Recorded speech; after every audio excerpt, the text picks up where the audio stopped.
Okay, so have you ever laid in bed like totally exhausted, but your brain just won't shut off? Oh, yeah. I think we've all been there. It's the worst. So that's what got me thinking about this whole idea of like using sounds to help you sleep, you know? Like listening to frequencies or whatever to actually improve your sleep. Yeah, Wild concept, right? it is. It's pretty fascinating stuff. And honestly, it's not as out there as it might sound at first, when you consider the whole idea of brainwaves. Okay, brainwaves. So remind me, that's the electrical activity happening in our brains, right? hmm And it changes depending on what we're doing, like if we're focused or relaxed or. Exactly. Like all the time, there are these electrical patterns constantly firing in our brains. And those patterns, they're the brainwaves. Yep, that's it. And we can actually measure those brainwaves in hertz, which basically tells us how many brainwave cycles are happening per second. It's like imagine what waves crashing on a beach, right? Yeah. A higher frequency means more waves are hitting the shore each minute, so it's more active. So, like a higher frequency means more brain activity. Exactly. And different frequencies are linked to different mental states. So when we're talking about using sound to influence sleep, we're essentially talking about trying to tap into those specific brainwave frequencies that are associated with sleep. So, that's where this whole tuning idea comes in, right? It's like finding the right frequency to kind of shift your brain into a sleepier state. Exactly. It's like tuning your brain to a specific station, only the station is a certain brainwave state. Okay, I'm starting to get the picture. But before we dive into the how, I think it would be helpful to kind of map out these different stations or brainwave states. What are we even working with here? Right, so there are actually five main types of brainwaves, each associated with different mental states. And they range from like super fast to super slow. Okay, so what's at the top of the charts, the most active state? That would be gamma waves. And gamma is like your brain firing on all cylinders, really focused on a complex task, like solving a tricky problem or something. Got it. Gamma for when I'm hyper focused, laser sharp. Then what? Next down the line is beta, which is still pretty active, but a little less intense than gamma. It's your everyday awake and alert state, like when you're thinking, engaging with the world, just going about your day. So gamma for hyper focus, beta for just being awake and doing stuff. What comes after that? Then things start to chill out a bit. Yeah. We move into alpha waves. Alpha is all about relaxation, that sense of calm you get when you're meditating, daydreaming, or just starting to drift off to sleep. Ah, so that's what I'm chasing when I put on my chill out music playlist before bed. Exactly. Alpha waves all the way. Makes sense. So we've got gamma for focus, beta for everyday awareness, alpha for relaxation. What's next? As you slip even further into sleepiness, we encounter theta waves. And this is where we're really getting into sleep territory. Theta is that realm of drowsiness, dreaminess, that hazy space between being awake and asleep. Okay, I see where this is going. So theta waves are when we're drifting off, and then what's the deep sleep station? You got it. Delta waves. Delta is the slowest of them all. These are the waves that dominate during deep restorative sleep, that crucial stage where our bodies and minds recharge. So if I'm understanding this right, the whole idea behind using frequencies for sleep is that by listening to sounds that match those sleep-related brain waves, those theta and delta waves, we can actually help our brains shift into those states more easily. Exactly. It's like using sound to gently guide our brains toward those sleepier frequencies. That's pretty wild. But okay, here's the big question. Does it actually work? Like, are we really tricking our brains into sleep with these sounds? Well, that's where things get a little tricky. Yeah. There is research out there on this whole brainwave entrainment thing, but it's not quite as clear-cut as we'd like it to be. Some studies have shown some really promising results, suggesting that certain frequencies can lead to better relaxation, improve mood, even potentially boost memory and creativity in some cases. So there's hope then. There is, definitely. But it's important to note that the research on actually using frequencies for sleep improvement specifically, it's still pretty limited at this point. And the results, honestly, have been kind of all over the map. Oh, really? Like, how so? With some studies, they haven't found any significant effects at all from listening to frequencies. And then there have even been a few that reported, like, negative outcomes. Yeah. Some participants experienced increased anxiety, some had trouble sleeping, some even got headaches. Wow, that's a pretty wide range of reactions. Why such mixed results? It seems like we're getting mixed signals here. Well, you have to remember that brain waves and sound, it's very individual. Everyone responds differently. It's like how some people love spicy food, while others can't handle even a little bit of heat. It all depends on like personal preferences, expectations, and how sensitive you are to certain sounds. What one person finds totally soothing, someone else might find totally annoying, right? Yeah, that makes sense. So I guess what you're saying is that this whole idea of using frequencies for sleep, it's not a one-size-fits-all solution. Right? And that variability definitely makes it a lot tougher to draw like clear-cut conclusions from the research. Okay, so for someone listening to this and thinking, hey, this sounds interesting, I actually want to try this out, what would your advice be? Should they even bother? That's a great question. Hmm. And I think it's important to acknowledge that, yeah, the science isn't totally conclusive yet, but there are still ways to, experiment safely and see what works for you. So it's like, we're still figuring out the map, but there are some trails we can follow. Exactly. And the fourth step on that trail is figure out your goals. What are you hoping to achieve? Are you just looking for a way to like unwind and relax before bed? Then maybe those alpha frequencies are a good place to start. Makes sense. Or are you really struggling to fall asleep? Mm. Then maybe exploring those theta or delta frequencies would be more helpful. Okay, so it's not just blasting any random sound. There's some strategy involved in choosing the right frequencies, the right sounds for what you're actually trying to accomplish. Absolutely. You want to pick the right tool for the job, so to speak. Got it.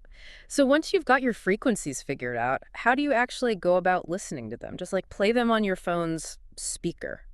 Well, headphones or earbuds are usually recommended. Oh, really? Why is that? A couple of reasons.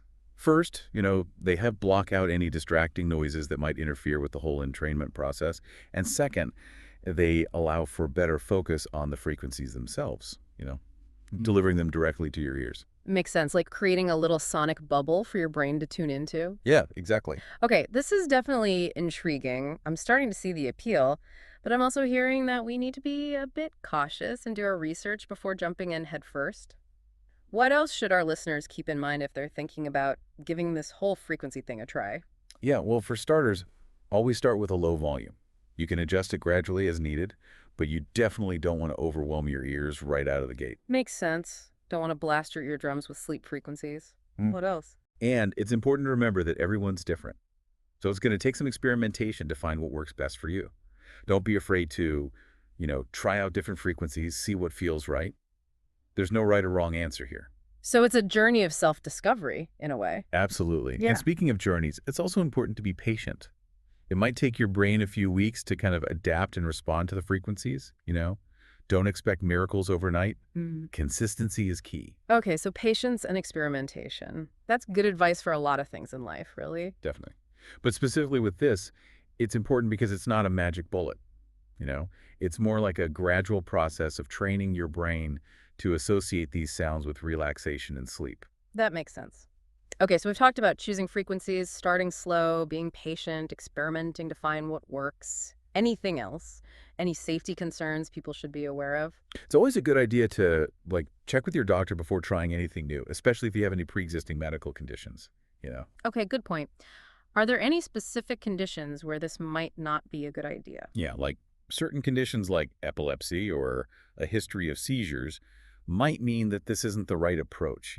Yeah. It's always better to err on the side of caution, Right. Definitely better to be safe than sorry.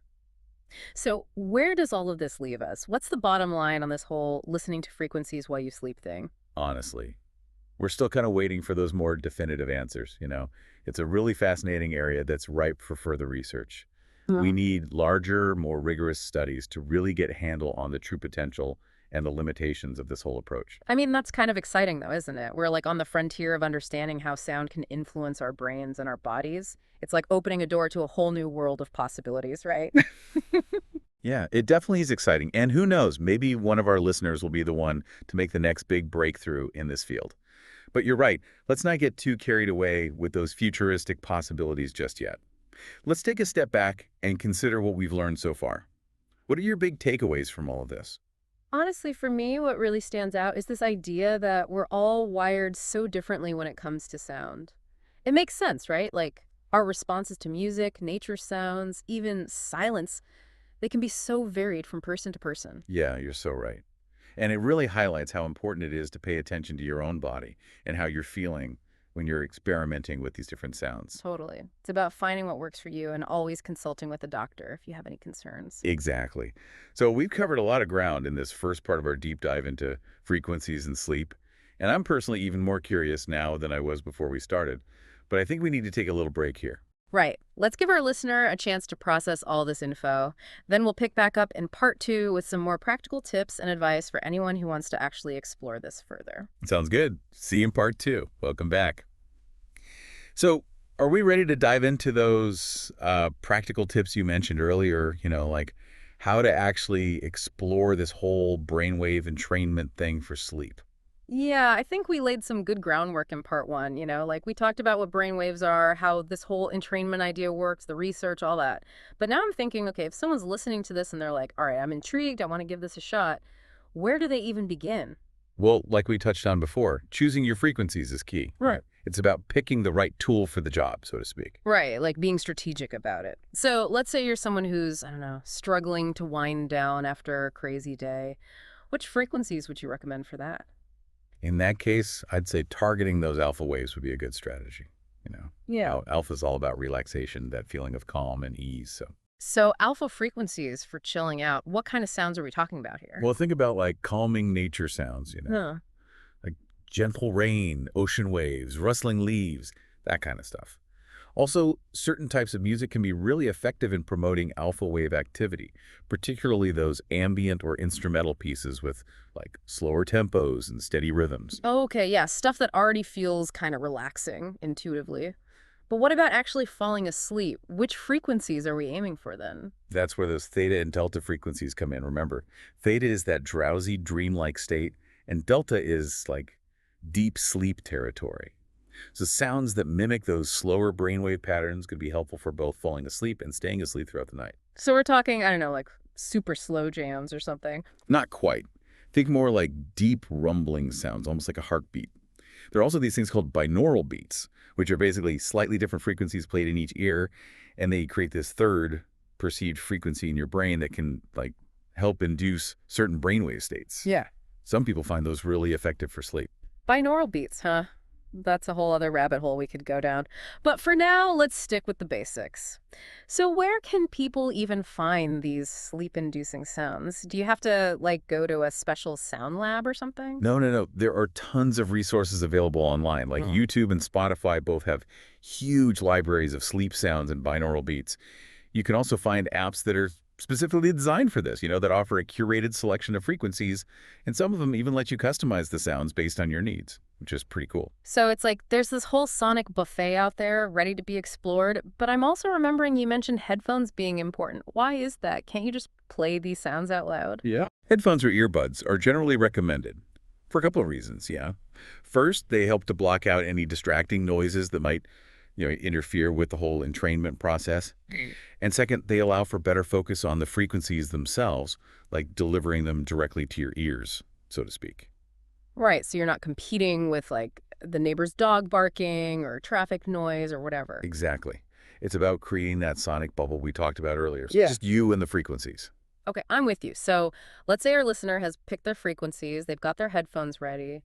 What about volume? Any guidelines there? Yeah, for sure. Volume is super important, because it's all about finding a level that's comfortable for you, that doesn't feel intrusive. Start low, and then gradually adjust as needed. The sound should be soothing, not jarring or overwhelming, and definitely not so loud that it interferes with your natural breathing or heartbeat. Got it. It's not about blasting your eardrums with sleep frequencies. So frequencies chosen, headphones on, volume set. Anything else people should keep in mind as they embark on this sonic sleep experiment? Patience, patience, patience. That's my biggest piece of advice. Don't expect, like, instant results, you know. It can take time for your brain to adjust and respond to these new soundscapes. It might be a few weeks of consistent use before you notice any significant changes in your sleep patterns. So it's not like a magic pill you take and suddenly you're sleeping like a baby. It's more of a gradual process. Yeah, exactly. It's more like, training your brain to associate these sounds with relaxation and sleep, and that takes time. And consistency is crucial too. Don't try it for one night and then give up if you don't see results. Give it a few weeks and see what happens. Makes sense. So basically, stick with it and be patient. And also, what was it you said earlier? Everyone responds differently. Yeah, that's really important to remember. What works wonders for one person might do absolutely nothing for another. So it's all about experimenting and finding what feels right for you, what actually helps you relax and drift off. Finding your sleep sweet spot, sonically speaking. Exactly. Okay, so we've talked about finding the right frequencies, being patient, experimenting.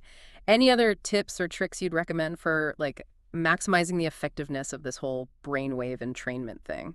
One thing that can be really helpful is to create a consistent bedtime routine that incorporates these sounds. Mhm. So maybe start by, I don't know, dimming the lights, reading a book, doing some light stretches, then put on your headphones, start listening to your chosen frequencies, and just kind of let yourself drift off. Over time, your brain will start to associate those sounds with winding down and preparing for sleep. It's like building a sleep sanctuary, using sound as a key element. Hmm.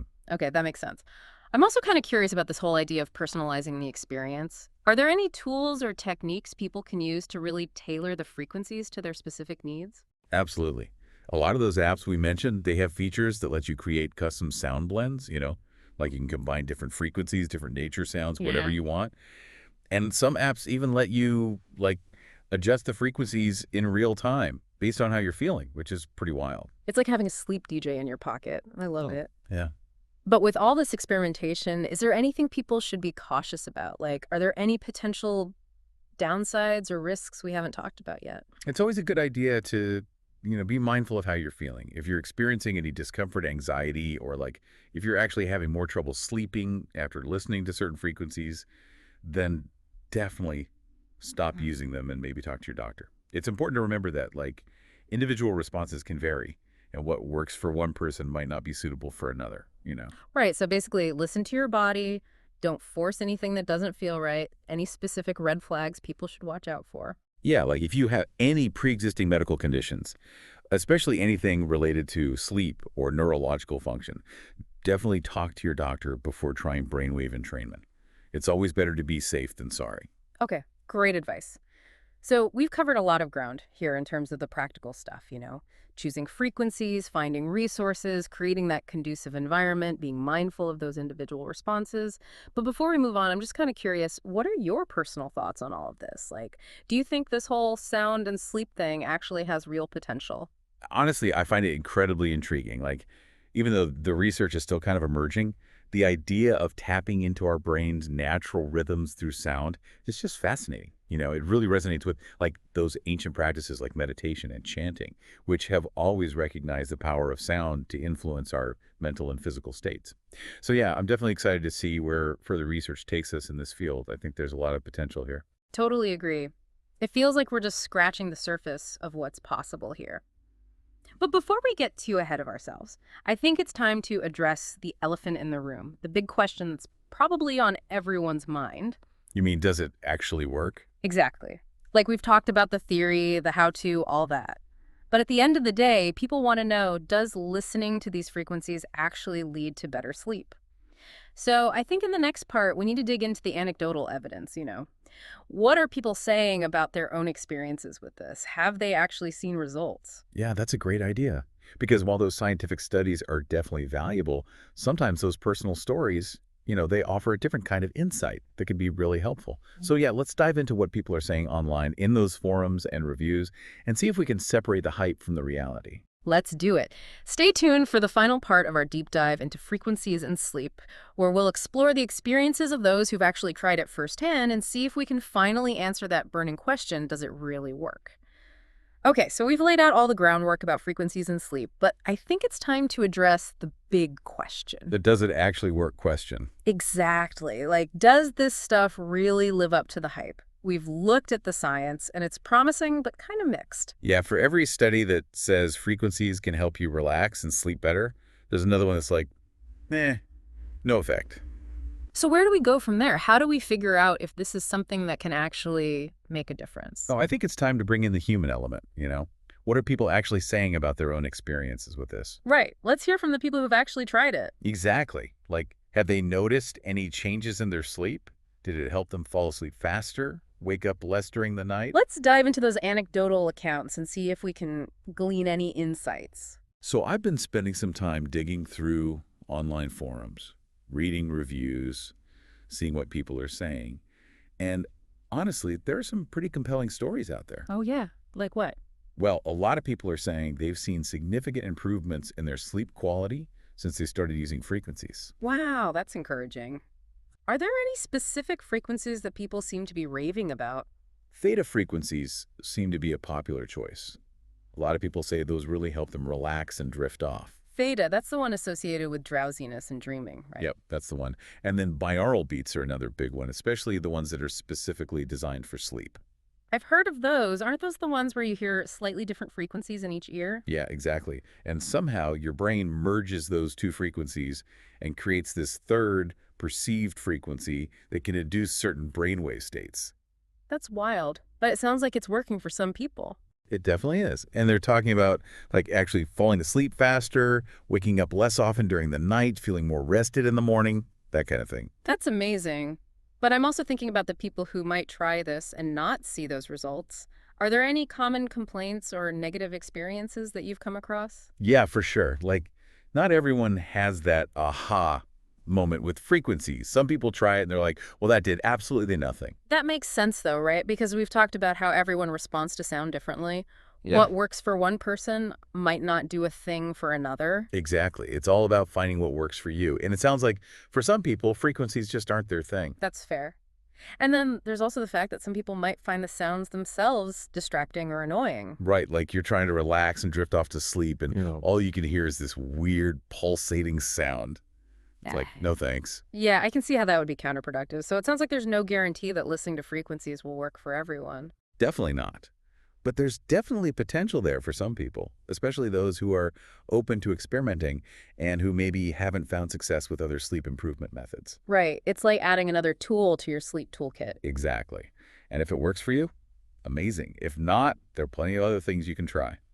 So I guess the takeaway here is that if you're struggling with sleep and you're curious about frequencies, it might be worth giving it a shot. Definitely. Do your research, experiment, and see what happens. You might be surprised by the results. And if you've already tried it, we'd love to hear about your experiences. Share your stories with us on social media or leave a comment on our website.